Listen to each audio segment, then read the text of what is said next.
Shalom, selamat sore waktu Papua. Nama saya Albert Boykawai. Saya berasal dari Papua. Tempat tinggal saya di Kabupaten Jayapura. Baik, saya akan menyampaikan beberapa hal melalui video ini. Namun yang pertama perlu saya sampaikan bahwa ini adalah rekaman video saya yang perdana dalam rangka menyampaikan pikiran-pikiran, pendapat-pendapat melalui audiovisual, dan ini adalah sumbangan saya yang pertama dengan berbagai keterbatasan dan kekurangan. Ya, oleh sebab itu maka saya juga mohon kesediaan dari saudara-saudara, teman-teman sekalian, warga net yang sudah mahir, sudah ahli dalam menggunakan media sosial ini untuk menyampaikan pikiran-pikiran, pendapat-pendapat. Maka saya juga mohon dukungannya, bahkan saran pendapatnya tentang bagaimana mengupload atau membuat video-video yang lebih baik. Ya, jadi saya harap teman-teman sekalian dapat membantu saya dalam rangka memperkaya dunia digital dengan menggunakannya untuk hal-hal yang positif. Baik, itu yang kedua. Yang ketiga, dalam rangka membuat video ini, saya akan menyampaikan pikiran-pikiran saya khusus dari bidang teologi yang berlandaskan Alkitab. Dan lebih dari itu, pikiran-pikiran teologi yang akan saya sampaikan bersifat praksis, atau bukan sesuatu yang bersifat teoritis, tetapi bersifat praktis. Namun demikian, saya juga tidak menganggap remeh teori-teori yang dalam hal ini yang merupakan metode. Bagi saya teori akan saya gunakan sebagai metode dalam mempelajari Alkitab serta menghubungkannya dalam penerapan di lapangan. Dalam hal ini penerapannya tentu ada dalam konteks Papua. Jadi hal-hal yang yang akan saya tanggapi dalam konteks Papua adalah dalam bidang sosial, politik, ekonomi, bahkan hak asasi manusia. Itu yang akan saya kaji berangkat dari Alkitab sebagai satu-satunya dasar iman Kristiani. Ya.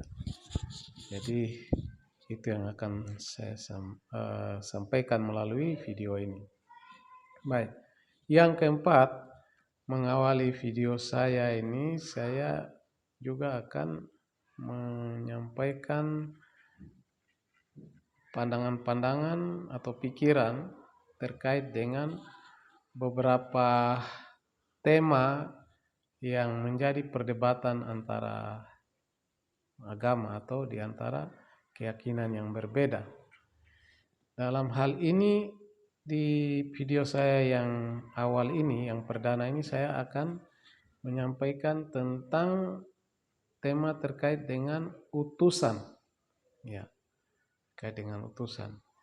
Saudara-saudara yang terkasih dalam Tuhan Yesus Kristus, tentu kalau kita ikuti perdebatan-perdebatan di YouTube atau di Facebook dalam grup-grup debat, kita sering sekali dihadapkan dengan pendebat-pendebat dari pihak Islam, yaitu sering sekali mereka mempertahankan bahwa Yesus itu hanyalah seorang utusan yang diutus Allah untuk datang ke dunia ini menyampaikan, mengajar sesuatu tentang kerajaan Allah itu. Ya, tentang kerajaan Allah itu. Dan mereka sangat tidak setuju, sangat tidak setuju dengan klaim orang Kristen, bahwa Yesus adalah Allah itu sendiri yang datang ke dalam diri Yesus Kristus, atau firman Allah yang telah menjadi manusia. Dalam rangka itu, saya akan membahas tentang siapa Yesus itu dan apakah Allah dapat mengutus dirinya sendiri. Pernyataan ini pernah saya sampaikan atau pernah saya tulis di media sosial Facebook, di dalam satu grup debat Islam Kristen, pernah saya tulis. Tetapi yang saya ikuti bukan saja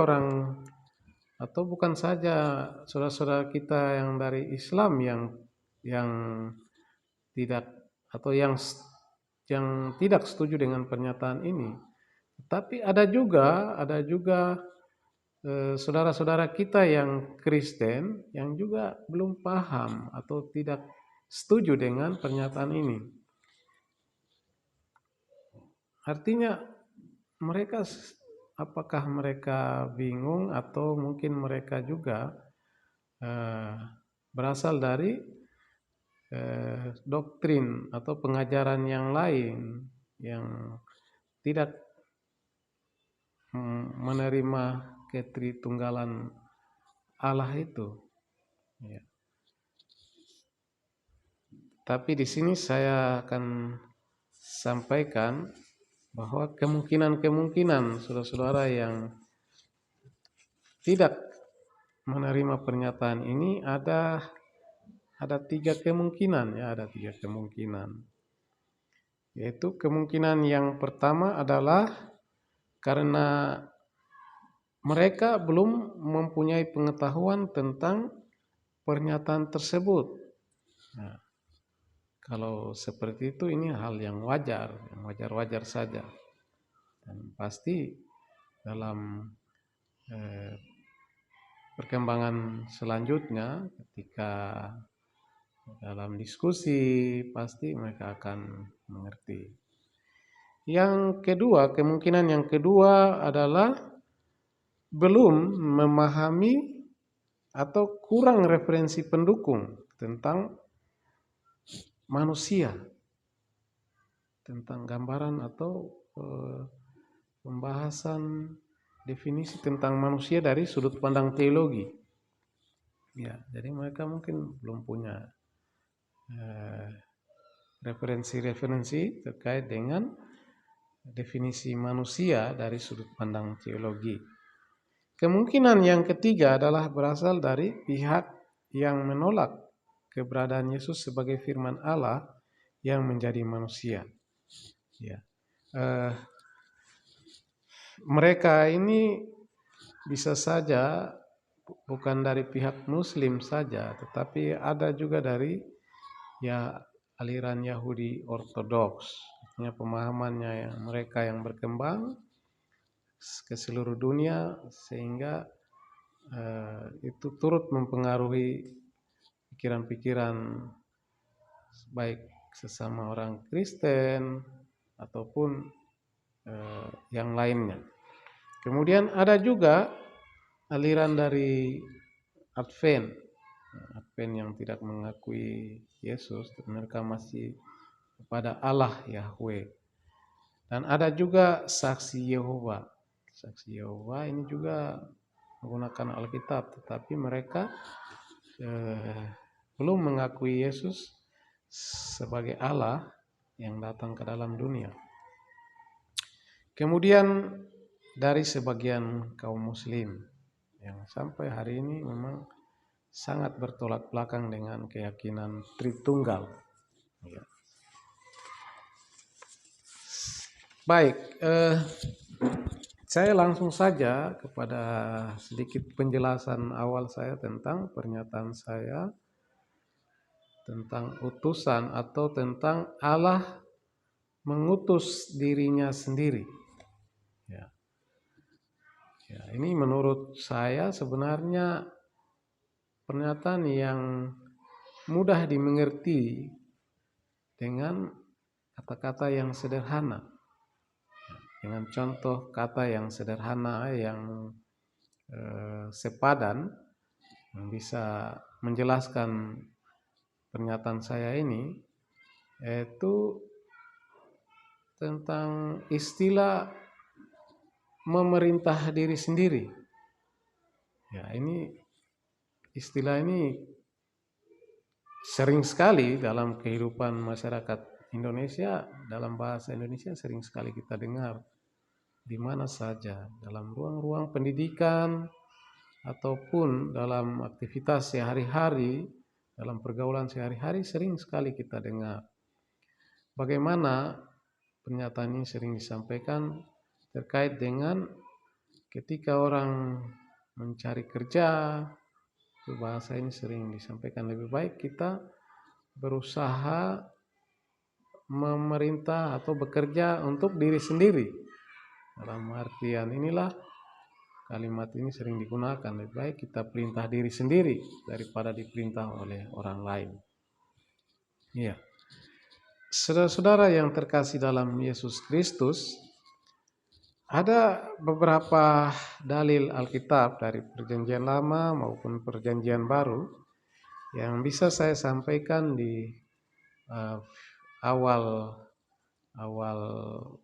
pembuatan video ini untuk menyampaikan pikiran-pikiran saya, yaitu pertama ada beberapa ayat pasal di dalam Perjanjian Lama yang bisa membenarkan pernyataan saya ini.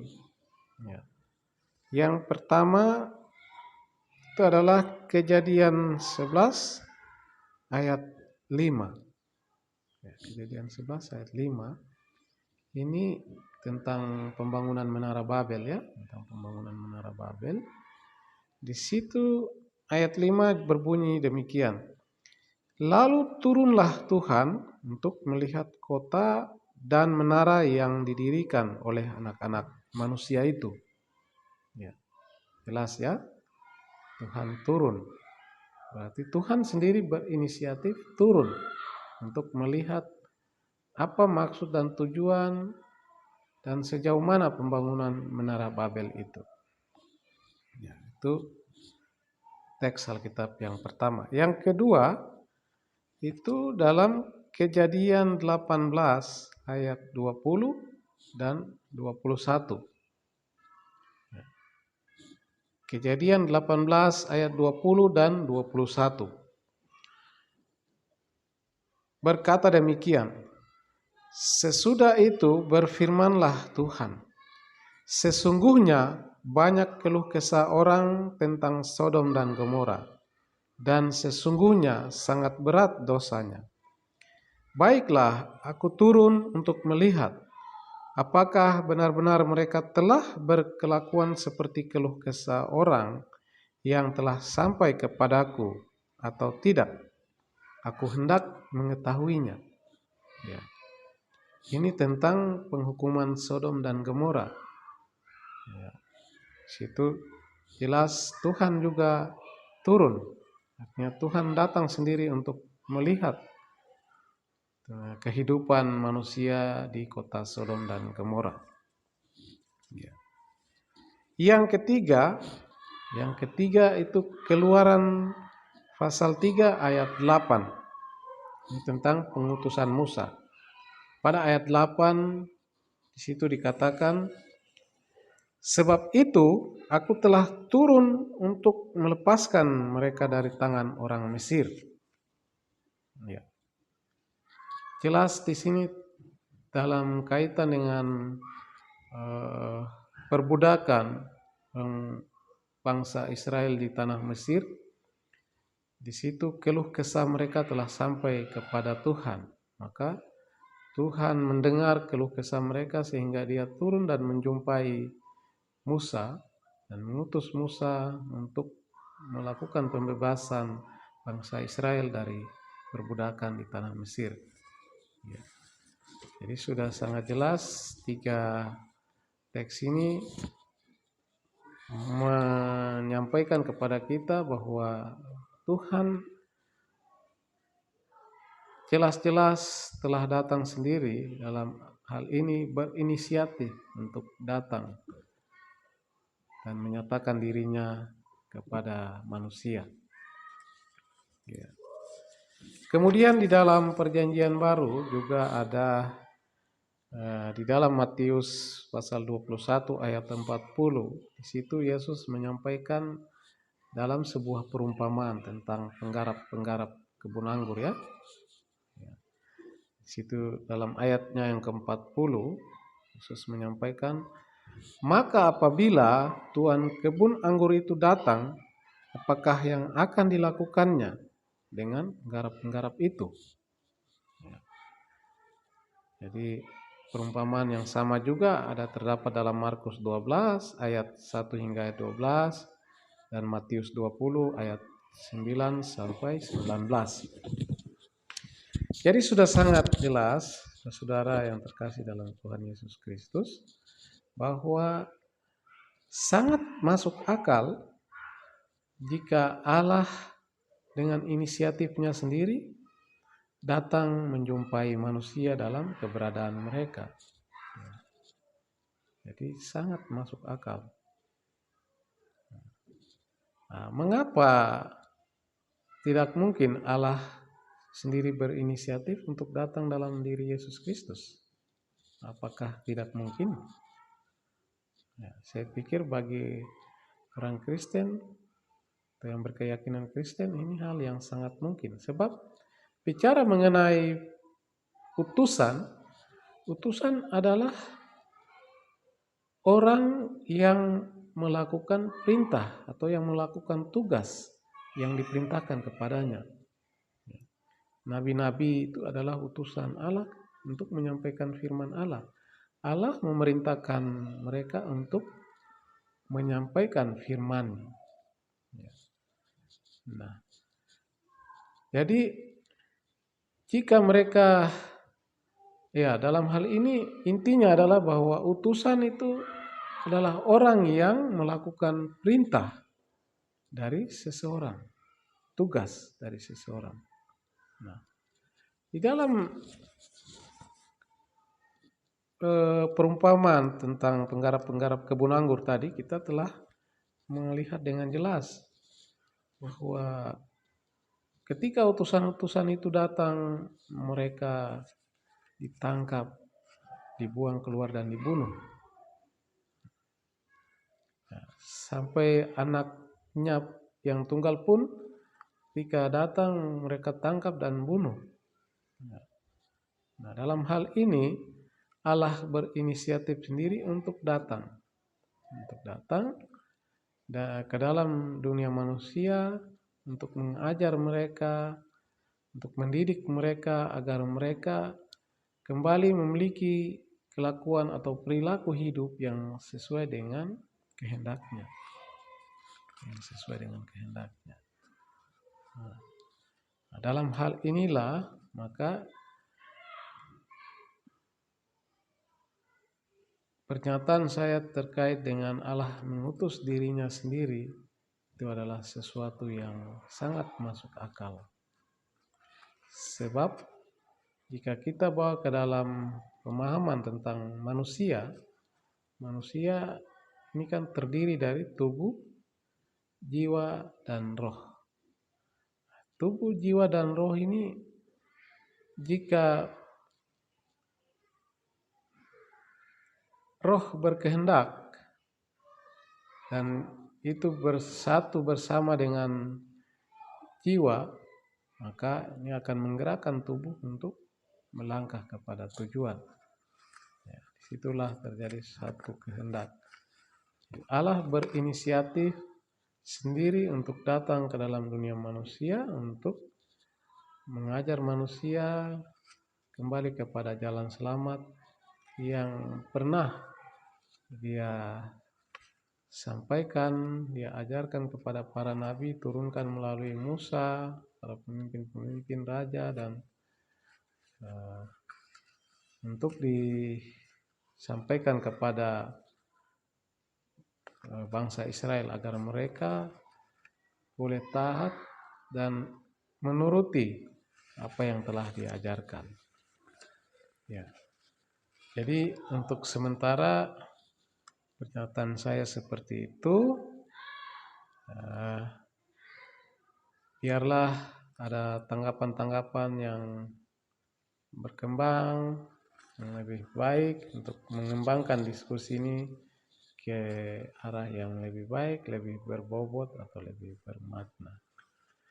Terima kasih, Tuhan memberkati kita semua. Shalom, selamat beraktivitas, dan sampai jumpa.